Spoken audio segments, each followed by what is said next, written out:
All right, so today we are going to talk about some classroom management.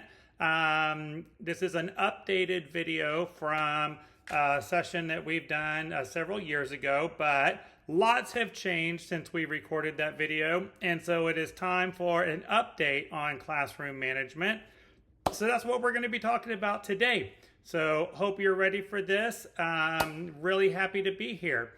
So those of you that are joining us live, welcome. And once again, thank you for your patience.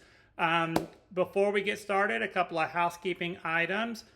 This training has been submitted to TechPEDS, the Texas Early Childhood Professional Development System. So make sure that your personal TechPEDS ID number is entered on your Tim the Trainer portal before you complete your assessment at the end of this course. That way, your training certificate will automatically be uploaded into your personal TechPEDS account. That's going to save you and your school and your director and everyone a whole lot of time. We're getting to where pretty much all of our trainings are going to be requiring this.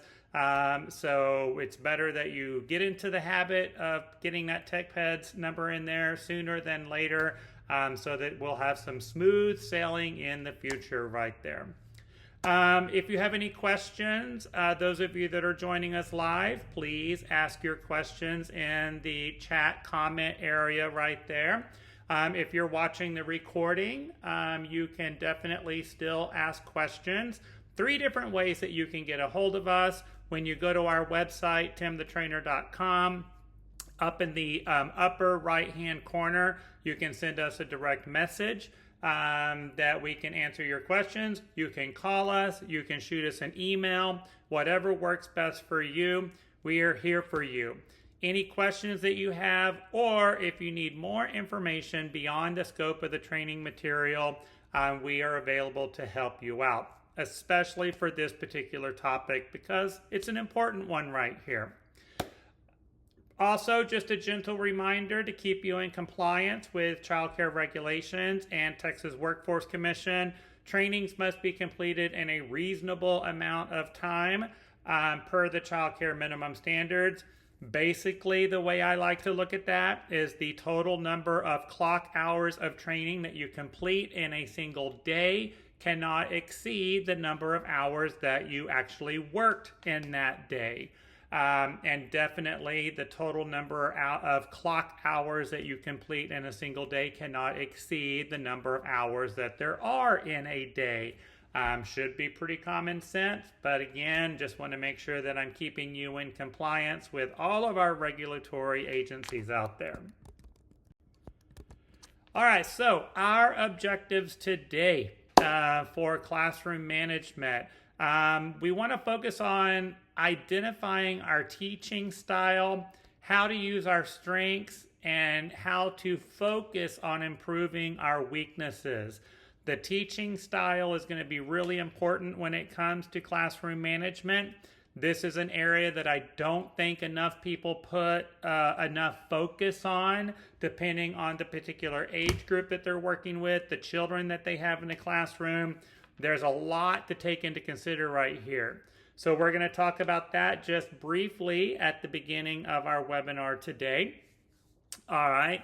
We're going to talk about observations and assessments. It's the nonverbal communication and how and when to adapt your teaching style, how and when to adapt your supervision techniques based on observations and assessments. When we talk about classroom management, it's paying attention to more than just the children's physical actions and their verbal communication. It's picking up on the energy of the room. It's watching cause and effect, all right? It's knowing children's social skills, right? There's a lot that goes into this. It's like putting together a jigsaw puzzle, and there's a lot of different pieces to the jigsaw puzzle that have to be taken into consideration when it comes to classroom management. There's no cookie cutter formula or process or technique when it comes to classroom management.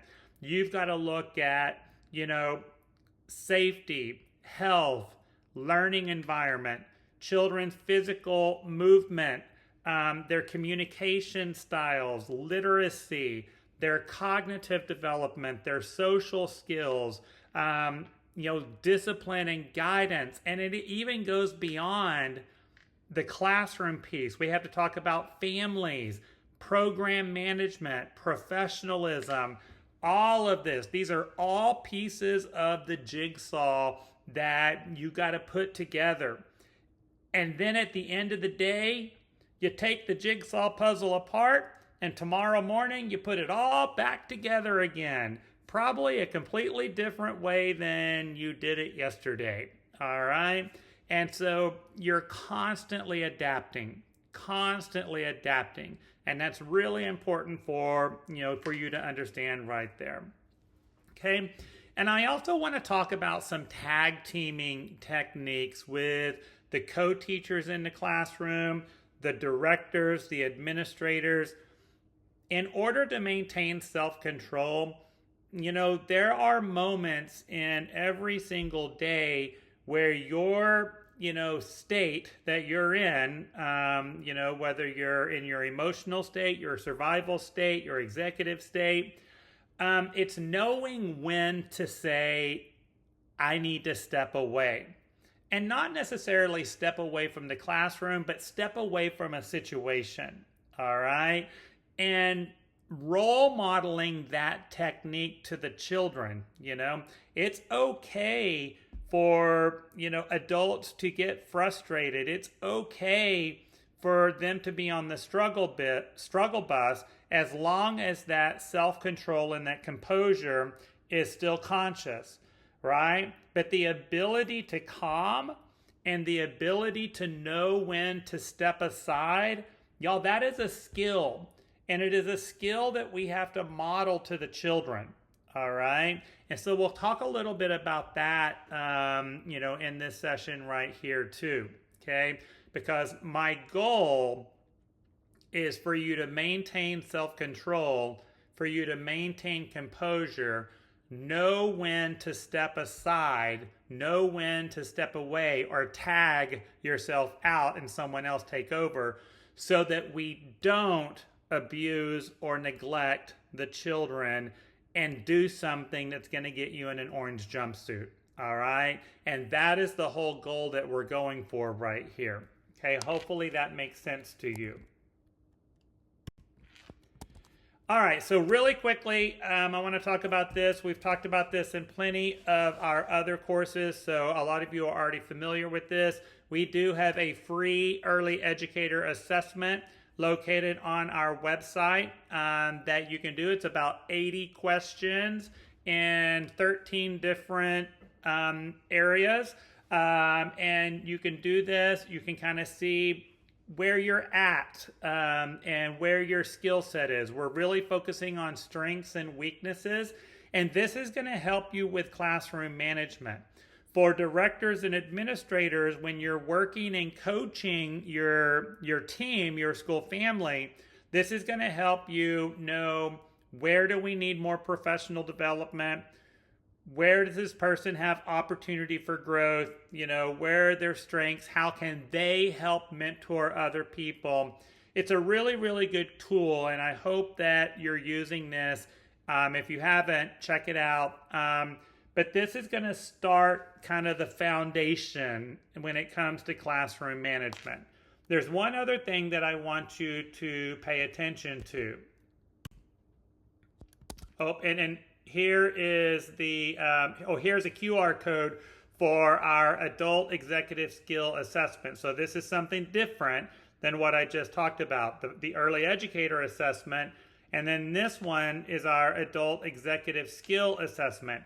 This one, again, I've talked about in previous trainings, but I want to introduce it once again because this is going to be really critical for classroom management skills, all right? When we talk about executive functions, they're the same for adults as they are for children. We have 12 executive functions in the higher centers of our brain, It's the same for the teachers as it is for the children. So identifying the skills that we're strong in, identifying the skills that we're weak in, where we have opportunity for growth, is going to be important in how you manage the classroom. So you can kind of see right here, these 12 executive skills are broken up into two different categories. We have behavior skills, which is attention, impulse control, flexibility, empathy, task initiation, and emotional control. And then we have the thinking skills, that is time management, organization, prioritization, working memory, metacognition, and goal achievement. And if you want more information on these adult executive skills, we have a completely different training that is available on our website, timthetrainer.com, on understanding adult executive functions or understanding executive functions. Check that out. It's a brand new video that just launched just a couple of weeks ago, and we take a deeper dive into these. All right. But here's why this is important when it comes to classroom management. Okay. Not only does every adult have approximately 3 skills that they're strong in and 3 skills that they're weak in, but so do the children. Okay. Children also have strong skills and skills that they have not yet mastered. Now remember, with executive functions, we don't fully develop these skills until the average age of 24 years of age. So if you're working with a 3-year-old, don't get too frustrated because they still have 21 years of development. Okay? You got to take that into consideration. But if I am an adult and I am strong in task initiation and emotional control, and I'm working with a child that is weak in task initiation or emotional control, that child is going to be a trigger for me. All right? Because I'm strong in this skill, anyone that is weak in that skill is going to be a trigger. All right? Now, if I'm an adult and I struggle with flexibility and I'm working with a child who's also struggling with flexibility, I'm going to be a little bit more patient and understanding with that child because I get it. I understand it. Okay? So this is where you have to be consciously aware of the executive functions so that you can help manage those triggers. All right? I am really good at time management. I talk about this in a lot of my trainings. Time management is one of my strongest skills. So anytime I'm working with a child or an adult who struggles in time management, I have to do a lot of breathing because you trigger me. All right? So it's really, really important. Now, also with classroom management, if there are 2 or more teachers in that classroom, you want to be aware of the adult executive skills, and you want to make sure that those 2 teachers balance each other out. They need to complement each other. If I have one teacher that's really strong in behavior skills, I want the other teacher to be strong in thinking skills. All right? And then vice versa. I don't want to put 2 people in the same classroom that are both strong in behavior skills and both weak in thinking skills, because that's going to prevent adequate classroom management. The classroom's probably going to be too structured. There's probably going to be behavior expectations that are not realistic, and probably not enough age-appropriate activities or the ability to engage and challenge the children. All right? Where if I had that the opposite, if I had 2 teachers that were really strong in thinking skills, but they're both weak in behavior skills, then we probably have a safety risk. Okay? Those children are probably at risk right there. And developmentally, the expectations are probably off. All right? So you want that balance. All right? But we need to be able to Meet the children where they're at. And that's what this is all about right here. Y'all don't, when I talk about strengths and weaknesses, I almost changed this slide like 3 times. I almost changed this slide from strengths to opportunities for growth, because I don't want you to think weaknesses are a bad thing. Weaknesses are not a bad thing because we all have them. Every single one of us. Just practice positive intent, and it's that opportunity for growth. The only reason why I kept this slide to say strengths and weaknesses so that it would match all of the research and all of the published data on executive functions and executive skills. I didn't want any confusing communication right there. But again, it's not a negative thing, all right? It's not a negative thing. We're human. It's going to happen. Children, adults, all of us. But they are opportunities. So practice your positive intent, pivot, all right? Focus on the opportunity, and you're going to notice a big difference in your classroom management. All right. So, like I said, I created this training many years ago, and I have taught this many times, but there is some updated information that I wanted to make sure that we threw in here, especially based on current trends, where we are at in the industry, where our children are at with development, where our adults are at with development. There's a lot that has to be taken into consideration right here. So I put downloading Calm as one of the priorities when it comes to classroom management. Always remembering that the state of the adult dictates the state of the child. When you go into a classroom, if you've got a frustrated, chaotic,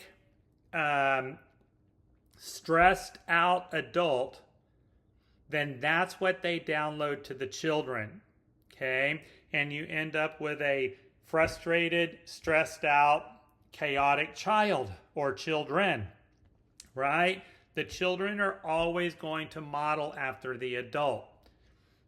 Even in behavior situations where you've got aggressive behavior, you've got children who are missing skills, your state is going to dictate the child's state. Now, it might take a little bit more time for some children. If an adult comes into the classroom and they're nice and calm and relaxed, and they're breathing, and they're using a soft tone of voice, and they're practicing courtesy, respect, acceptance, and patience. For some children, that download is 10 to 15 seconds. All right? Now, don't give up, though. Some children, it might take longer.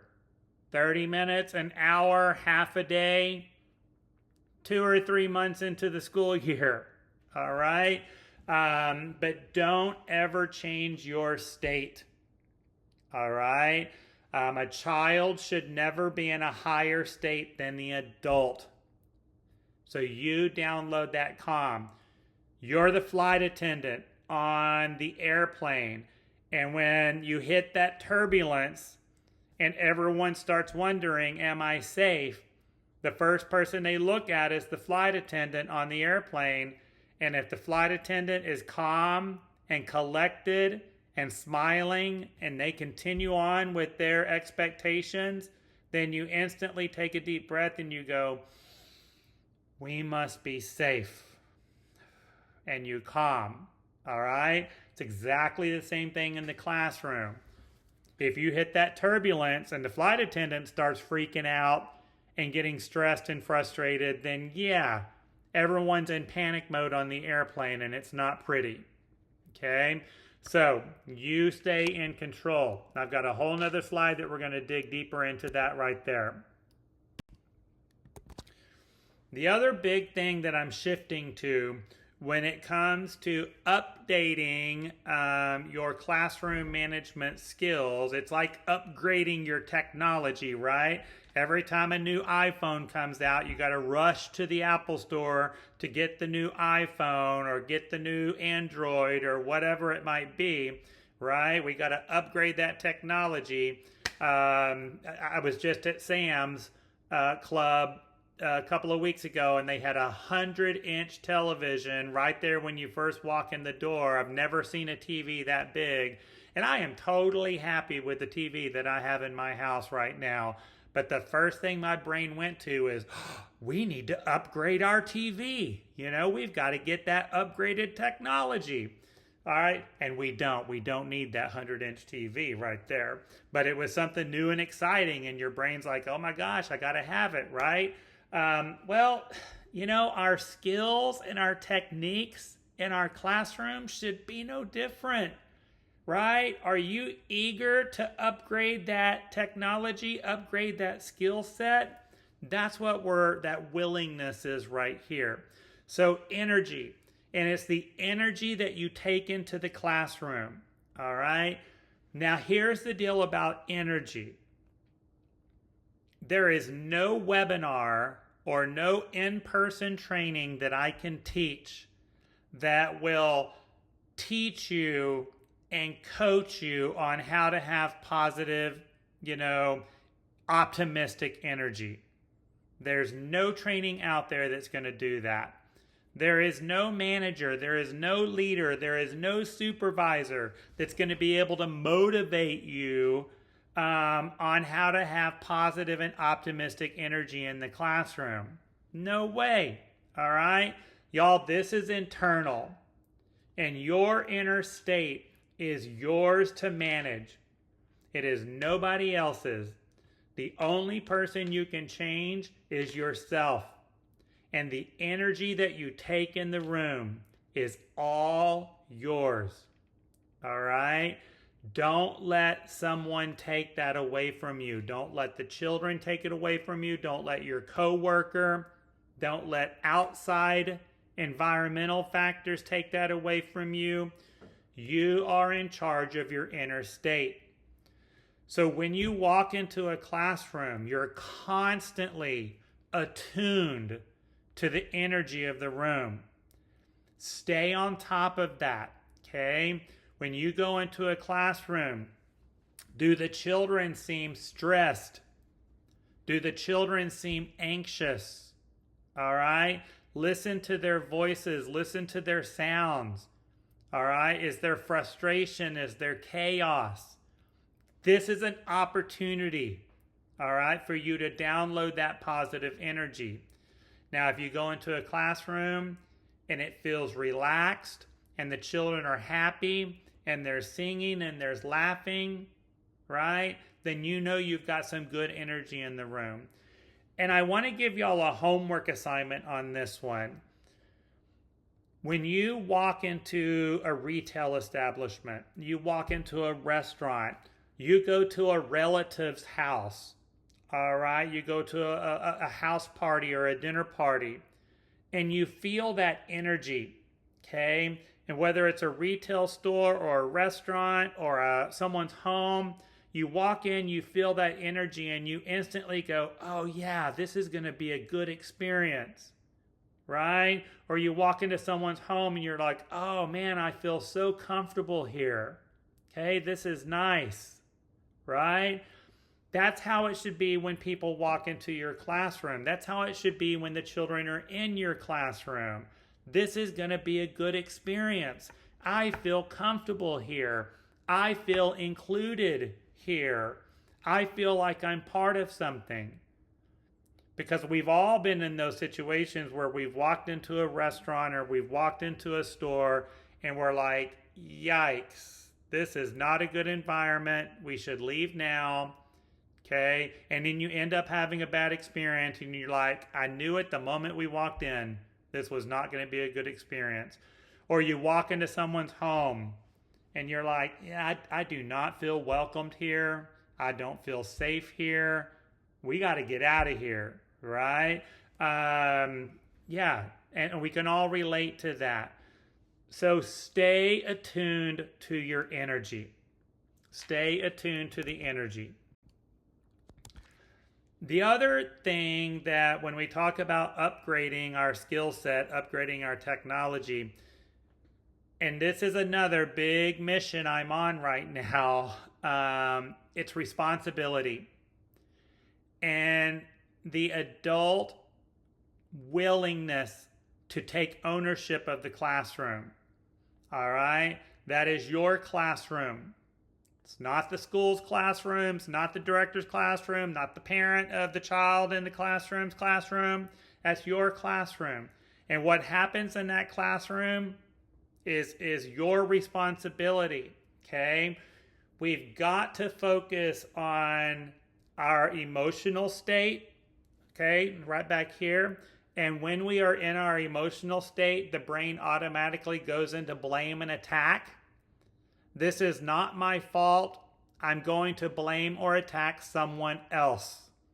So when your classroom is out of control, when you have a significant incident in your classroom, when children are not meeting expectation, who can I blame and attack?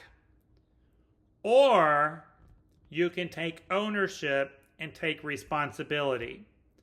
All right, my classroom is out of control. I have behavior issues in my classroom. The only person I can change is myself. But when I change myself, I have a profound influence on others. All right, I'm going to take control of this classroom. I am responsible for this classroom. How do I need to change so that I can influence the children and the other adults in this classroom? Okay? And get yourself out of that blame and attack mode. Okay? This is a willingness. It's the willingness to do things differently. It's the willingness to own the situation. And when you have that ownership, when you have that responsibility, and you tell yourself, I am safe, I can handle this, I can help this child with their problem, you'll be amazed at how that changes your classroom management techniques and how quickly you will influence others. Okay? So this is another big thing, because if we continue to blame and attack others, we're not going to go anywhere. All right? You will not see any improvements if you continue to blame and attack others. Improvements happen when you take responsibility and you take ownership of the room or ownership of the situation. And I'll give y'all a real life example of this. Social media. Okay? And, we see a lot of people in blame and attack mode on social media. And every single time you see a post on social media where someone is blaming or attacking, they're giving away their power. You got to hold on to that power. Okay? So that's probably a big environmental factor that we're seeing right now. All right, so that kind of leads us into this next slide right here. And when we talk about classroom management, it is about maintaining your power, okay? You're in control, all right? Own your power, own your feelings, own your responsibility, okay? Now, I tell this story all the time that I was that typical, old school pre-K teacher back in 1991 where, I would say things to the children like, look what you made me do. Look how you're making me speak right now. Do you want Mr. Tim to be happy? All right. Oh, look at that. Oh, you're making Mr. Tim so sad right now. Do you want Mr. Tim to be sad? You know, well, if you pick up the blocks, I'll be happy if you pick up the blocks. And come on, how many of you have used that type of language, or you've heard something similar to that? Anytime you say, look how you're making me feel, you're making me feel this way. Do you want me to feel a different way? You're giving your power away. And, you know, I do this when I do in-person trainings and we have like a beach ball like you have on the screen right there. And you're basically passing that ball back and forth, right? Look how you're making me feel. You're making me so sad right now. You pass your power over to the child, okay? And then the child has the power, and then they're like, you know, you're stupid, I hate you. And that's them throwing the ball back at you, right? And you just turn it into a volleyball game, right? And the ball is going back and forth. You've got to learn to hold on to that power. Hold on to those feelings, those responsibilities. You hold on to that beach ball.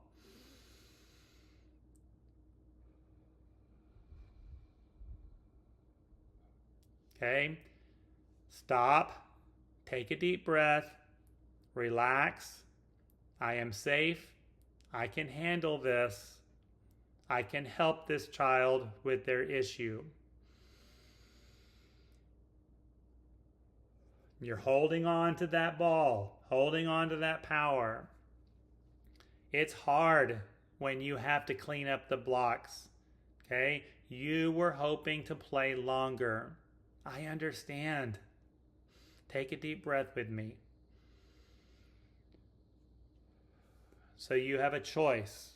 You can either pick up the blue blocks or you can pick up the red blocks first, which works best for you.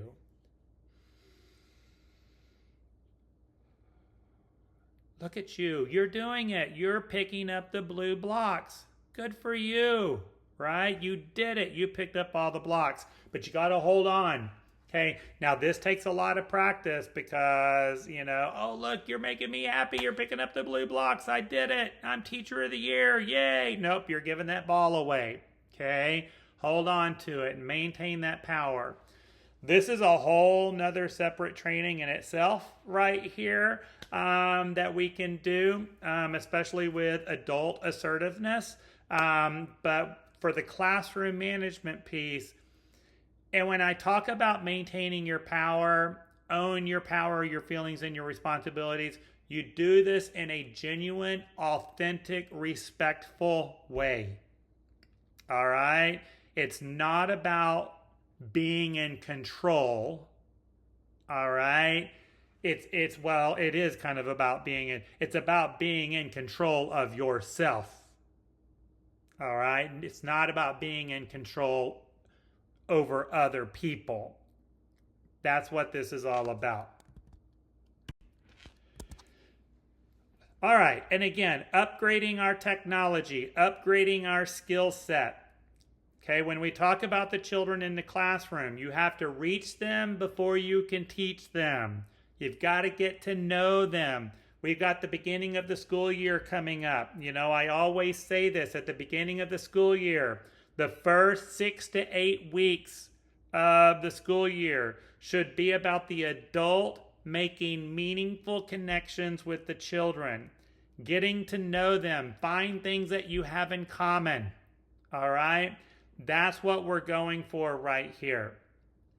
When we talk about meaning connections, the 4 characteristics of meaningful connection, all right? We've got eye contact, being present, physical touch, and play. All right? That's what it's all about right here. But get to know the children and find different ways to create those meaningful connections. So here are some ways that you can make those meaningful connections in your classroom. Greetings, the way you greet a child whenever they first enter the classroom sets the tone for the entire day. Come up with greeting rituals.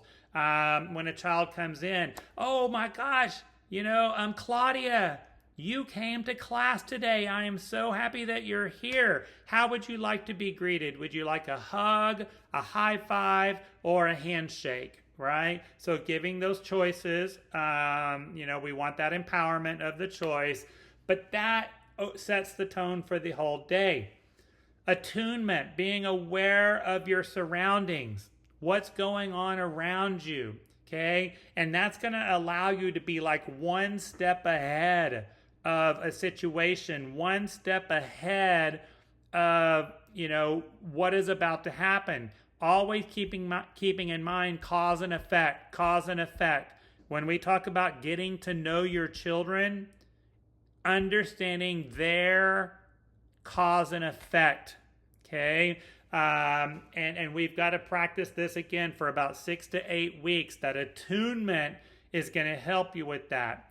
The joint attention, eye-to-eye contact, okay? Depending on the age of the children that you're working with, if you're in an infant, toddler, 2-year-old classroom, at least 50% of your engagement and interaction with those children should be face-to-face, giving that joint attention, all right?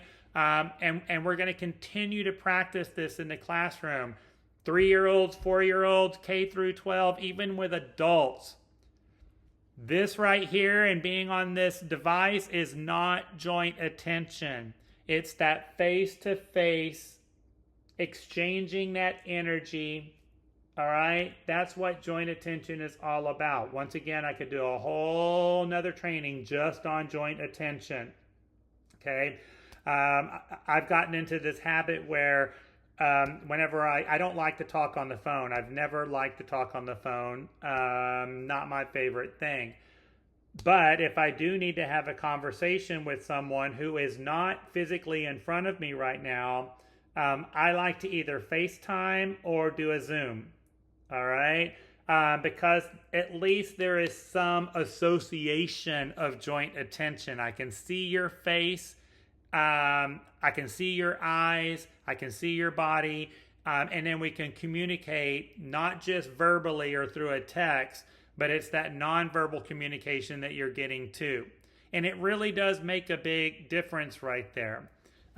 So, might be something that you want to practice right there. Use the MAP technique. Model, add visuals, and practice, especially at the beginning of the school year when we're establishing structure and routine and predictability with the classroom management. Lots and lots of real life visuals that the children can associate with to help them learn the expectations and, once again, cause and effect. What is happening now, what's going to happen next. So right now is a good time to start creating your visuals for the upcoming school year, all right, so that you'll have those ready on day one. An old phrase that we used to use back in the 90s and 80s and 90s, you used to hear us say, fake it till you make it. And now we know that that is a big pile of BS, right? There's no such thing as fake it till you make it. You've got to be authentic. And when you're making those meaningful connections with the children, it's got to be authentic. It's got to be real, okay? Children can pick up on that. And when it's fake or when it's forced, right? Y'all, the brain is wired to push back on that, okay? So make those authentic connections right there. And trust me, y'all, I understand that there are some humans out there that it's hard to love them. It's hard to love them. But there's some way that you can find that authentic contribution that they make, right? Just takes a little bit of work for some people right there. Courtesy, respect, acceptance, and patience, and understanding that for a lot of the children that we work with, the courtesy, respect, acceptance, and patience that we give them in the classroom, it might be the only time they're getting it, okay? So we're modeling that to the children so that we can get that in return, but you've got to model it first. Always use children's names, okay? They need to be identified by their actual name. And this is something I have to be consciously aware of because I'm really bad about, the country in me comes out and I'll say, buddy or sweetie, like that. And it's like, no, I need to actually say, good morning, April. Okay. Hello, Irene. And using those actual names. Another example, we don't hit our friends, right? No, let's rewrite that script. We don't hit Belinda. All right. So practice using those real names. That's going to help you with those meaningful connections. Find things that you have in common with the children. I walked into a 4-year-old classroom one day and a little boy had on Star Wars shoes. And I was like, oh my gosh, I love Star Wars. Star Wars is my favorite, and he's like, oh, mine too. And I'm like, who's your favorite character? And then we end up having a 15-minute conversation, right? And now every single time I walk by that classroom, the kid's like, did you watch Star Wars last night? And so it's just finding something that you have in common right there. Encouragement, and again, authentic, real encouragement. Can't be fake, all right? You got to mean it. And really, as you're getting to know the children, learn their emotional needs so that you can fill their love tank, right?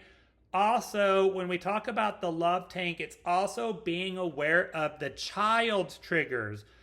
You have triggers, know your triggers. I talk about this in several of my other trainings. Always know your triggers. Children have triggers too, okay? Know what their triggers are so that, once again, you can be proactive to that. You can help download calm, download encouragement, before that child gets triggered. Maintain that self-control, but it starts with you. All right, so once again, know your triggers, know your buttons. Have a conversation with your co-teacher. Have a conversation with your director. Here are things that happen in the classroom. Here are children's behaviors that I know is a trigger for me. Share that with the other people you're working with. That's going to give you that opportunity to, quote unquote, tag out. Okay, I need to step away right there. Practice calming techniques when you are calm. All right? Don't wait for the moment of upset to practice your calm. Okay, you practice it, you practice the skill when you're in that higher state. So that way when you do get triggered, you'll be able to use those methods. And once again, this is so applicable to classroom management because who are you role modeling this to? You're role modeling it to the children. Okay, and it all goes hand in hand right here.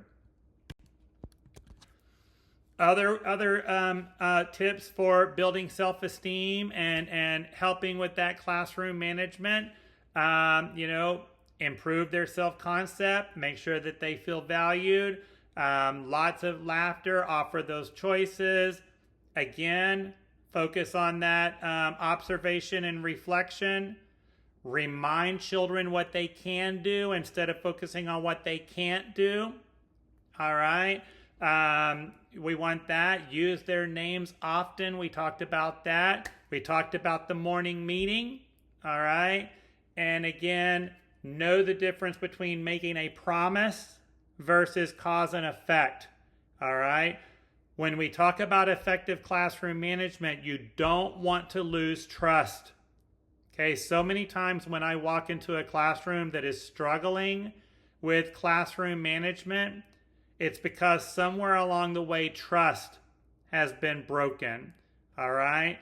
Don't make a promise that you can't keep. All right? Don't say, we're going to go outside this afternoon because you know how it's been here lately. These little pop-up storms could come out of nowhere and it starts raining, you can't go outside. If it continues to stay sunny, we will go outside this afternoon. If it starts raining, we will do physical activity in the classroom. All right, so give that cause and effect right there. All right, so that was our training today on classroom management. That was a lot of information in a short amount of time. But like I said, I really wanted to just focus on the upgrade, how to enhance those skills, especially with today's classroom, with today's children. So if you need to go back and revisit that piece of it right there, please do so. If you know someone in your facility or in your community that would benefit from this material, please share this video. It is recorded, so it'll be posted on our website for people that were not able to attend the live session. All of our trainings are recorded. So yes, again, if you have any questions, you can message me from our website. You can email me, you can call me, and we can get those questions answered or give you more information beyond the scope of the training material in a timely manner. We've got you. All right. Once again, before you start your assessment, make sure that your personal TechPeds ID number is on your Tim the Trainer profile. If you do not have a personal TechPeds ID number, when you go to your profile on timthetrainer.com, over on the right of that field is a little circle with a question mark on it. If you click on that, it will give you the link and the instructions to set up your TechPeds account. It takes about a minute at the most. And in that way, your training will be tracked by the Texas Early Child Development Professional Development System. I just messed that up. Anyways, so very good. Thank you so much for attending today's training. I really appreciate you.